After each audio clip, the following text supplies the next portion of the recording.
আশা করি সকলে ভালো আছেন। আজ আবার হাজির হলাম নতুন একটি ভিডিও নিয়ে। বর্তমানে রাস্তার পাশে তাকালে চোখ ঢেকে যায় বিজ্ঞাপনে। কিসের বিজ্ঞাপন? বিভিন্ন হার্বাল প্রোডাক্টের বিজ্ঞাপন, যেমন যৌন অক্ষমতা, যৌন দুর্বলতা, ধ্বজভঙ্গ, লিঙ্গ ছোট, আগা সরু, মাথা মোটা, বীর্য পাতলা, সহবাসে অক্ষমতা। আর এই সমস্ত বিজ্ঞাপন দেখেই বোঝা যায় যৌন শক্তি আস্তে আস্তে নিঃশেষ হয়ে যাচ্ছে পুরুষের। আর এই কারণে আপনার স্ত্রী প্রিয়তমাকে মনের মতো করে সুখ দিতে পারছেন না। আর এই সমস্যা যতই দিন যাচ্ছে ততই বৃদ্ধি পেয়ে চলেছে। বিজ্ঞাপনের প্রভাবিত হয়ে আমরা প্রচুর অর্থ ব্যয় করছি, কিন্তু কাজের কাজ কিছুই হচ্ছে না, শুধু সময় আর অর্থ নষ্ট হয়ে যাচ্ছে। আজকে সম্পূর্ণ বিনামূল্যে একটি টোটকা নিয়ে হাজির হয়েছি আপনাদের মাঝে। অবশ্যই এই টোটকা থেকে আপনি উপকার পাবেন। আপনার যৌন শক্তিকে 2 গুণ বৃদ্ধি করে নিতে পারবেন। এই টোটকা যদি আপনি সেবন করেন, আপনার স্ত্রীর সাথে দীর্ঘক্ষণ সহবাস করবেন, আপনার স্ত্রী হাঁপিয়ে যাবে, তবুও আপনার লিঙ্গ শক্ত থাকবে। স্কিনের গাছটির নাম অ্যাটিসর গাছ, অনেকে দাঁত মাজনের গাছ বলে।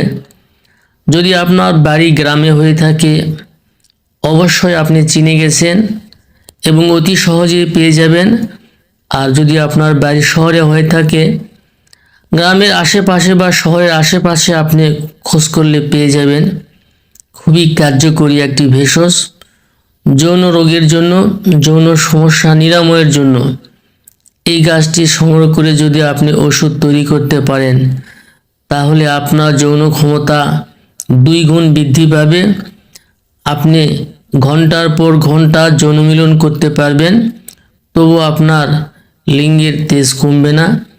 যেভাবে ওষুধটি তৈরি করতে হবে আমি পরিষ্কারভাবে জানাই দেব, ওরকমভাবে আপনি ওষুধ যদি তৈরি করতে পারেন, আই ক্যান চ্যালেঞ্জ আপনি সাকসেসফুল হবেন এই গাছ থেকে। এই গাছটি থেকে ওষুধ তৈরি করার সঠিক পদ্ধতি জেনে নিন। যেভাবে আমি তৈরি করে উপকার পেয়েছি এবং বিভিন্ন রোগীকে দিয়েছি, তারাও খেয়ে বলেছে যথেষ্ট ভালো রেজাল্ট পেয়েছি। এই গাছের পাতা নেবেন 50 গ্রাম এবং জাউন নেবেন 50 গ্রাম। দুইটি একসঙ্গে পাটায় বেটে নেবেন, একদম মরিচ বাটার মতো করে বেটে নেবেন। বেটে নেওয়ার পরে ছোট্ট ছোট্ট করে 30টি বটিকা বানায় নেবেন, রোদ্রে শুকায় নেবেন। নেওয়ার পরে ছোট্ট একটি কৌটায় রেখে দিবেন। রাতে খাবারের পরে 1 চামচ মধু দিয়ে 1টি করে বটিকা যদি আপনি নিয়মিত সেবন করেন, তাহলে আশা করি আপনার যৌন সমস্যা দূর হবে, দীর্ঘক্ষণ যৌন মিলন করতে পারবেন এবং আপনার ধ্বজভঙ্গ রোগ একেবারে দূর হয়ে যাবে। আজকের ভিডিওটি এ পর্যন্তই। সবাই ভালো থাকবেন। আল্লাহ হাফেজ।